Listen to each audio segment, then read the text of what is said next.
Bismillahirrahmanirrahim. Assalamualaikum warahmatullahi wabarakatuh. Di sini saya akan menjelaskan sedikit tentang makalah saya yang berjudul Brunei Darussalam Awal Sejarah, yang meliputi tentang sejarah terbentuknya negara Brunei Darussalam, sejarah masuknya Islam di Brunei Darussalam, Islam sebelum periode kolonial, dan Islam periode Inggris. Sebelum saya melanjutkan ke pembahasan, izinkan saya untuk memperkenalkan diri. Perkenalkan, nama saya Fikri Haikal. Saya mahasiswa UIN Sultan Maulana Hasanuddin Banten, semester 4, jurusan Sejarah Peradaban Islam, Fakultas Usuluddin dan Adab. Sejarah terbentuknya negara Brunei Darussalam.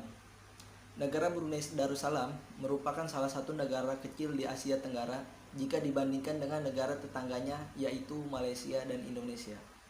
Secara geografis, Brunei Darussalam terletak di pantai barat Laut Kalimantan, yang di bagian baratnya merupakan daratan pantai yang berawa dan di sebelah timurnya berbukit. Nama Brunei Darussalam mengandung arti yaitu negara yang penuh dengan kedamaian, yang beribu kotakan Bandar Seri Begawan. Negara Brunei Darussalam memiliki luas wilayah 5.765 km persegi. Penduduknya juga relatif sedikit, diperkirakan berjumlah 360.000, yang mayoritas penduduknya adalah etnis Melayu, sebagian lainnya adalah pendatang dari Cina. Dahulu, negara Brunei disebut Kerajaan Borneo, kemudian berubah nama menjadi Brunei. Ada juga yang berpendapat Brunei berasal dari kata Barunah, yang dalam sejarah dikatakan bahwa pada awalnya ada rombongan klan atau suku Sakai yang dipimpin oleh Patih Berbai pergi ke sungai Brunei mencari tempat untuk mendirikan negeri baru. Setelah mendapatkan kawasan tersebut yang memiliki kedudukan yang strategis yang diapit oleh bukit, mudah untuk dikenali serta untuk transportasi dan kaya ikan sebagai sumber pangan yang ada di sungai, maka mereka pun mengucapkan perkataan Barunah, yang berarti tempat itu sangat baik, berkenan, dan sesuai di hati mereka untuk mendirikan negeri yang mereka inginkan. Kemudian perkataan Barunah itu lama-kelamaan berubah menjadi Brunei. Klan atau suku Sakai yang dimaksud adalah rombongan pedagang dari Cina yang gemar berniaga dari suatu tempat ke tempat lain. Sebagian ahli sejarah mengatakan bahwa Brunei sudah ada setidaknya sejak abad ke-7 atau ke-8 Masehi. Kerajaan ini kemudian ditaklukkan oleh Sriwijaya pada awal abad ke-9, kemudian dijajah lagi oleh Majapahit. Setelah Majapahit runtuh, Brunei berdiri sendiri, bahkan pernah menguasai seluruh kepulauan Kalimantan dan Filipina.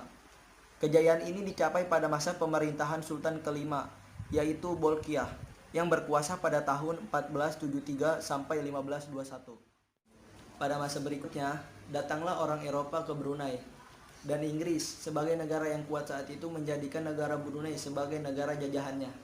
Sejak tahun 1888, Kerajaan Brunei termasuk negara persemakmuran Inggris. Pada saat yang bersamaan, Malaysia juga dikuasai oleh Inggris. Penduduk kedua negara ini kemudian bersatu dan mengadakan perlawanan.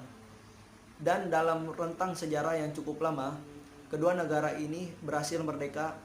Malaysia memproklamirkan diri sebagai negara merdeka pada tanggal 31 Agustus 1957. Dan ketika itu Brunei masih dinyatakan bergabung dengan Malaysia. Setelah kemerdekaannya, keadaan Malaysia belum begitu stabil, terutama pada tahun 1960-an, karena orang-orang Cina sering konflik dengan masyarakat Melayu.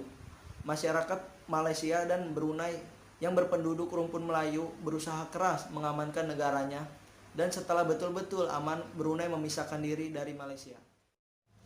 Selanjutnya, sejarah masuknya Islam di Brunei Darussalam.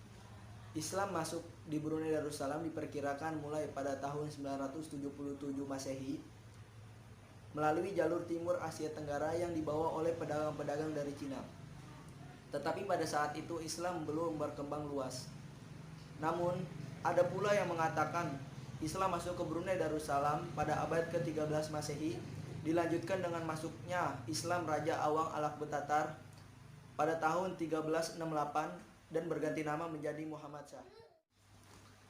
Menurut Ajumadi Azra, sejak tahun 977 Masehi, Kerajaan Borneo atau Brunei telah mengutus Pu Ali ke istana Cina. Pu Ali yang dimaksud adalah pedagang muslim yang nama sebenarnya adalah Abu Ali. Pada tahun yang sama, diutus lagi 3 duta ke istana Sung. Salah seorang diantaranya bernama Abu Abdullah. Dari segi namanya aja, sudah jelas bahwa kedua orang ini yang diutus tadi adalah orang Islam. Namun tidak ditemukan data lebih lanjut tentang asal-muasal utusan tersebut. Apakah dia orang pribumi Melayu asli sekaligus pendakwah Islam, atau pedagang muslim dari luar, yaitu Hadramaut atau Yaman, yang tinggal di Brunei kemudian diutus ke Cina untuk misi perdagangan. Sebab, sebagaimana yang telah disinggung sebelumnya, kerajaan Brunei pada awalnya adalah pusat perdagangan Cina. Versi lain mengatakan bahwa sekitar abad ke-7, pedagang Arab yang sekaligus sebagai pendakwah penyebar Islam telah datang ke Brunei. Kemudian dalam ensiklopedia Oxford yang ditulis dan diedit oleh John L. Esposito, seorang pakar Islam dari kalangan orientalis, dinyatakan bahwa orang Melayu Brunei menerima Islam pada abad ke-14 atau ke-15 setelah pimpinan mereka diangkat menjadi Sultan Johor. Sultan sebagai pimpinan kerajaan dan sekaligus sebagai pimpinan agama yang bertanggung jawab menjunjung tinggi pelaksanaan ajaran agama di wilayah kerajaannya. Berdasarkan dari data-data yang saya dapatkan, dapat dipahami bahwa sebenarnya Islam menjadi perhatian raja-raja Brunei sejak masa lalu. Raja Brunei justru mengutus orang Islam dalam misi perdagangan, dan karena itu maka ketika pedagang Islam dari Arab datang ke Brunei mendapat sambutan yang baik dari masyarakat setempat. Selanjutnya, setelah Raja Brunei dinobatkan menjadi sultan, maka orang-orang Melayu di sana secara luas menerima Islam. Artinya bahwa peta perkembangan Islam di Brunei berdasarkan pada pola top down. Pola top down adalah pola penerimaan Islam oleh masyarakat elit, penguasa kerajaan, kemudian disosialisasikan dan berkembang pada masyarakat bawah. Islam mulai berkembang pesat di kerajaan Brunei Darussalam sejak Syarif Ali diangkat menjadi Sultan ketiga Brunei pada tahun 1425 Masehi. Sultan Syarif Ali adalah keturunan Ahlul Bait dari cucu Rasulullah SAW, yaitu Hasan, sebagaimana yang tercantum dalam batu Tarsilah atau prasasti dari abad ke-18 Masehi yang terdapat di Bandar Seri Begawan, yaitu ibu kota Brunei Darussalam. Selanjutnya, agama Islam di Brunei Darussalam terus berkembang pesat sejak Malaka yang dikenal sebagai pusat kebudayaan dan penyebaran Islam jatuh ke tangan Portugis pada tahun 1511 Masehi. Banyak para ahli agama yang pindah ke Brunei Darussalam. Masuknya para ahli agama membuat perkembangan Islam semakin cepat menyebar ke masyarakat. Sultan Syarif Ali lah orang pertama yang mendirikan masjid dan memperkuat keyakinan Islam di Brunei. Dia juga yang membangun kota Batu, bagian timur kota Brunei, sekarang dikenal dengan Bandar Seri Begawan. Kemudian Sultan Syarif Ali digantikan oleh putranya Sultan Sulaiman. Ia melanjutkan pembangunan kota Batu dan menyebarkan ajaran Islam. Ia turun tahta pada tahun 1485 dan meninggal dunia pada tahun 1511. Brunei mencapai masa kejayaannya pada masa pemerintahan Sultan kelima Nahkoda Ragam yang bergelar Sultan Bolkiah.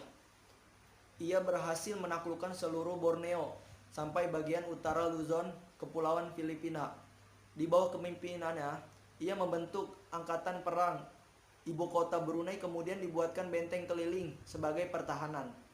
Wilayah kekuasaannya meluas hingga Sambas, Pontianak, Banjarmasin, Kutai, Balangon, Kepulauan Sulu, Kepulauan Balabak, Banggi Balabangan, dan Palawan. Antonio Figafetta, penulis kronik dari Italia, mengunjungi Brunei pada masa pemerintahan Sultan Bolkiah.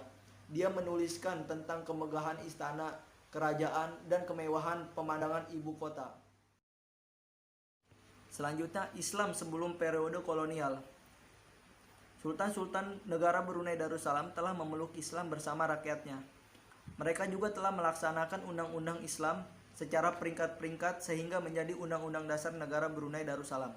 Sebagai bukti pelaksanaan Undang-Undang Islam di Brunei, yaitu Brunei mewujudkan Undang-Undang Islam secara tertulis dan disahkan. Ada 2 naskah Undang-Undang Islam Brunei Yang pertama, naskah Brunei yang terkenal bernama Hukum Kanun, mengandung 96 muka surat dan boleh didapati di Dewa dan Pustaka Brunei. Naskah kedua terkenal dengan nama Undang-Undang dan Adat Brunei Lama, terdiri dari 68 muka surat, disimpan di Museum Sarawak. Terbukti, sebelum kedatangan Inggris, Brunei telah diperintah berdasarkan hukum kanun Brunei yang berdasarkan hukum syara Islam. Dengan ini tidak ada keraguan mengenai sumber dan asas undang-undang Brunei, yaitu undang-undang Islam yang pemakaiannya dan pelaksanaannya meluas dan menyeluruh sebelum kedatangan dan campur tangan bangsa Inggris. Kemudian Islam periode Inggris. Setelah Inggris datang ke Brunei Darussalam, Inggris mulai menunjukkan minat untuk campur tangan dalam bidang undang-undang dan pentadbiran seperti dalam perjanjian tahun 1856. Inggris diberi kuasa untuk mengendalikan kasus-kasus yang timbul dari pertikaian di kalangan rakyat Inggris atau antara rakyat Inggris dengan rakyat asing negara Brunei. Walaupun hakim Inggris diberi kuasa di bidang ini, namun ia tidak mempunyai kuasa penuh dalam menjalankan tugas-tugas kehakiman. Hakim kerajaan Inggris apabila menjalankan tugas disertai oleh hukum kerajaan Brunei. Hukuman-hukuman yang dijatuhkan hendaklah berdasarkan pada hukuman yang terdapat dan diperuntukkan dalam undang-undang tempatan dengan syarat hukuman yang dijalankan pada rakyat Inggris hendaklah tidak boleh lebih berat dari hukuman yang biasa diberikan dalam undang-undang Inggris bagi kesalahan yang sama. Terlihat jelas setelah kedatangan Inggris ini, negara Brunei Darussalam tidak bebas menjalankan undang-undang yang berdasarkan hukum Islam. Hanya ini yang dapat saya sampaikan. Mohon maaf jika ada salah-salah kata dari saya. Sekian dari saya, kurang dan kurangnya mohon dimaafkan. Jazakallahu khairan katsir. Wassalamualaikum warahmatullahi wabarakatuh.